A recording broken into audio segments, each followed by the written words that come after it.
ఇప్పుడు జావా తీసుకున్నారనుకోండి, జావాలో ఒక కోడ్ని ఒక ప్రాబ్లమ్ని 10 lines ఆఫ్ కోడ్లో రాస్తే పైథాన్ని 2 lines ఆఫ్ కోడ్లో కూడా రాసేయచ్చు అనమాట. ఓకే. సో బేసిక్గా స్టూడెంట్స్ దీన్ని కంపేర్ చేసుకుంటారు, చేసుకొని జావా కన్నా పైథాన్ ఈజీ అంటారు. అంటే ఇక్కడ ప్రాబ్లం ఏమొస్తుంది అంటే, ఓకే పైథాన్ ఈజీ, మీరు 2 linesలో కోడ్ రాస్తున్నారు, కానీ దాన్ని ఆప్టిమైజ్డ్ వే కింద కన్సిడర్ చేస్తాం. కంపెనీస్ అది చూడరు.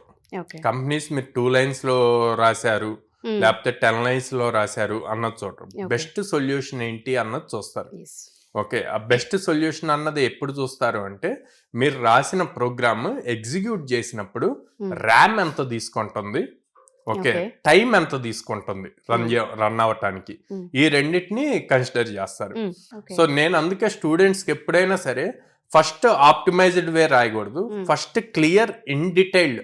ఎప్పుడైతే మీరు షార్ట్ అటెంప్ట్ చేసి ఇంటర్వ్యూర్ క్వశ్చన్ అడిగినప్పుడు ఎక్స్ప్లెయిన్ చేయలేకపోతే యు ఆర్ నాట్ స్కిల్డ్ అన్న పాయింట్ వస్తుంది. అదే లాంగ్ రాసినప్పుడు మీకు ఇంటర్వ్యూర్కి క్లియర్గా ఎక్స్ప్లెయిన్ చేయటం కూడా ఈజీ అవుతుంది.